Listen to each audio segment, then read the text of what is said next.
Hello కానమోకు కథావచనం మోహనవచనం పరిజ్ఞాన హితభాండం నిత్య చదువరి శ్రోతలకు ఆహ్వానం నమస్కారం. చదవదగునెవరు రాసిన తదుపరి చదివిన వెంటనే మరువక పలువురికి వినిపింపబూనిన అది ఏ పరిజ్ఞాన హితభాండమవుపో మహిళ మోహనవచనమై విరాజిల్లు. పరిజ్ఞాన హితభాండం లక్ష్యం ప్రతివారీ సమాచార హక్కు. ఆ స్ఫూర్తితోనే ఇప్పుడు మనం గుర్తించని మహానేత బిజు పట్నాయక్. వీరు 3 జాతీయ పతాకాలు కప్పబడిన విశిష్ట భారతీయ నేత.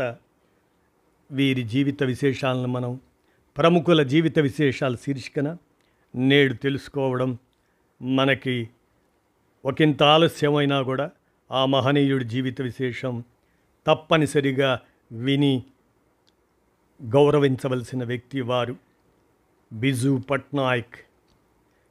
వీరు 5 మార్చ్ 1916లో కటక్లో జన్మించి 17 ఏప్రిల్ 1997లో ఢిల్లీలో మరణించినటువంటి వారు. వీరి విశేషాలకు వస్తే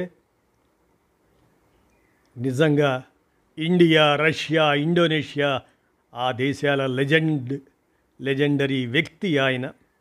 రాజకీయ నాయకులంటేనే ప్రజలు యావగించుకుంటున్న ఈ రోజుల్లో జనం ఈసడించుకునే స్థాయిలో రాజకీయ నాయకుడు పతనమైన స్థితిలో కొందరి గురించి చెప్పుకోవాలి. ఎప్పుడైనా ఓసారి స్మరించాలి. అది జాతి కనీస ధర్మం. ఇప్పటి ప్రతి నాయకుడు సిగ్గుపడాలి.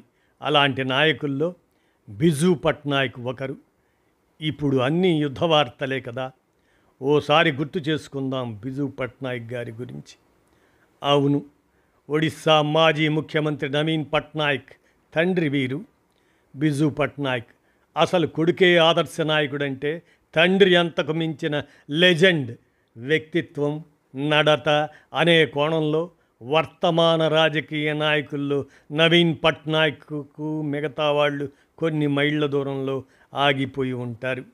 ఆపరేషన్ సింధూర్ నేపథ్యంలో బిజు పట్నాయక్ గురించి అకస్మాత్తుగా సోషల్ మీడియాలో ఇప్పుడు కొన్ని పోస్టులు కనిపిస్తున్నాయి. ఒడిస్సాతో సంబంధం ఉన్న వాళ్లకు తెలియని సంగతులు ఉన్నాయి. ఒకసారి మనం గర్వంగా కాలరెగరేసే ముచ్చట్లు ఉన్నాయి.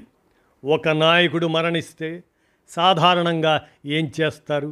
తన స్థాయిని బట్టి వీలైతే అధికారిక లాంఛనాలతో అంత్యక్రియలు చేసే సందర్భంలో జాతీయ పతాకాన్ని కప్పుతారు. తుపాకులు గాలిలోకి పేల్చి గౌరవ వందనం సమర్పిస్తారు. అది జాతి సమర్పించే అత్యున్నత గౌరవం. కానీ 3 దేశాల జాతీయ పతాకాలను కప్పుకొని ఈ లోకం నుంచి నిష్క్రమించాడు బిజు పట్నాయక్. అత్యంత అరుదైన విశేషం భారత చరిత్రలో. రష్యా, ఇండియా, ఇండోనేషియా ఆయా దేశాల పతాకాలు అవి.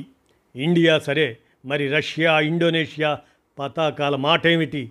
అదే చెప్పుకు తీరాలి. తను పుట్టింది 1916 కటక్లో అయితే పైలట్ శిక్షణ పొందారు ఆయన. అప్పట్లో కళింగ ఎయిర్లైన్స్ పేరిట ఓ ప్రైవేటు విమానం కలిగి ఉండేవారు బిజు పట్నాయక్. 2వ ప్రపంచ యుద్ధ కాలంలో రాయల్ ఇండియన్ ఎయిర్ ఫోర్స్లో చేరారు వారు. సోవియట్ యూనియన్ తరపున హిట్లర్ బలగాల మీద తన డకోటా విమానం నుంచి బాంబింగ్ చేశాడు బిజు పట్నాయక్.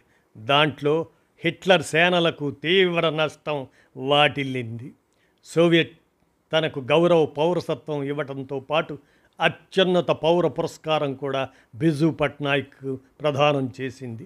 ఇది ఒక అధ్యాయం అయితే, సాయుధ గిరిజన తిరుగుబాటుదారులు కాశ్మీర్పై దాడి చేసినప్పుడు నెహ్రూ కోరిక మేరకు ధైర్యంగా విమానంలో వెళ్ళి శ్రీనగర్లో అడుగుపెట్టాడు బిజు పట్నాయక్. ఆ తర్వాత పలు ట్రిప్పులు వేసి మన సైనికులను శ్రీనగర్లో దింపాడు. ఇదొక అధ్యాయం బిజు పట్నాయక్ జీవితంలో. ఇండోనేషియాకు అందించిన సేవలు మరీ విశేషం. అప్పట్లో ఆ దేశంలోని చాలా భాగం డచ్ వారి ఆధీనంలో ఉండేది. డచ్ సైన్యం ఇండోనేషియా చుట్టూ మోహరించి ఆ దేశ పౌరుల కదలికలను నియంత్రించేవాళ్ళు. 1945లో విముక్తి పొందినట్టే పొందింది. కానీ తిరిగి 1947లో డచ్ బలగాలు ప్రధాని సూతన్ జాహీర్ను అరెస్ట్ చేశాయి ఇండోనేషియాలో. ఇండియా సాయం కోరింది ఆ రోజుల్లో. నెహ్రూ మరోసారి బిజు పట్నాయక్కు ఈ రెస్క్యూ ఆపరేషన్ కోసం కాల్ చేశారు. బిజు పట్నాయక్, ఆయన భార్య గనాన్ పట్నాయక్ అదే డకోటా విమానంలో ఇండోనేషియా వెళ్ళారు. ఆ దేశంలో దిగి ఆ ప్రధానిని రక్షించి సింగపూర్ మీదుగా సురక్షితంగా తీసుకొచ్చారు. తరువాత ఇండోనేషియా బలగాలు బలం పుంజుకొని డచ్ సైనికులను తరిమికొట్టి స్వాతంత్రాన్ని పొందాయి. బిజుకు ఆ దేశ పౌరసత్వంతో పాటు ఇండోనేషియా పౌరసత్వంతో పాటు భూమిపుత్ర అనే ఆ దేశ ఉన్నత పురస్కారాన్ని, తరువాత కొన్నేళ్లకు మరో అత్యున్నత పురస్కారం బెంటాంగ్ జాసా ఉట్మా కూడా ఇచ్చారు. ప్రెసిడెంట్ సుకర్నో బిడ్డకు మేఘావతి అనే పేరు పెట్టింది కూడా బిజు పట్నాయక్ దంపతులే. ఆమె తరువాత ఇండోనేషియా తొలి మహిళా అధ్యక్షురాలైంది.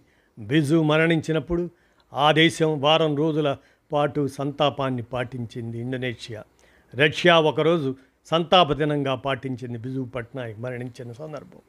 ఆ దేశాల్లో జాతీయ పతాకాలను అవనతం చేశారు ఆ మహనీయుడి మరణం రోజున. ఇప్పటికీ మన దేశంలోని ఇండోనేషియా ఎంబసీలో ఓ గది బిజు పట్నాయక్ పేరిటే ఉంటుంది. మరి ఇలాంటి నాయకుడి గురించి మన దేశ పాఠ్య పుస్తకాలు ఇప్పటికీ మనకేమైనా బోధించాయా అంటే లేదు. ఒక్కసారి ఆలోచించండి. What a great leader Biju Patnaik.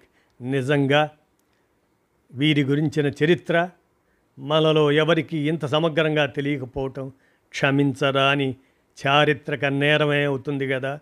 కాబట్టి మన కానమోకు కథ వచ్చిన శ్రోతలకు మనం గుర్తించని మహానేత బిజు పట్నాయక్ అనేటువంటి ఈ అంశాన్ని ప్రముఖుల జీవిత విశేషాల శీర్షికన జ్ఞాన సమాచారంగా మన కానమోకు కథ వచ్చిన శ్రోతలకు వినిపించాను. విన్నారుగా. ధన్యవాదాలు.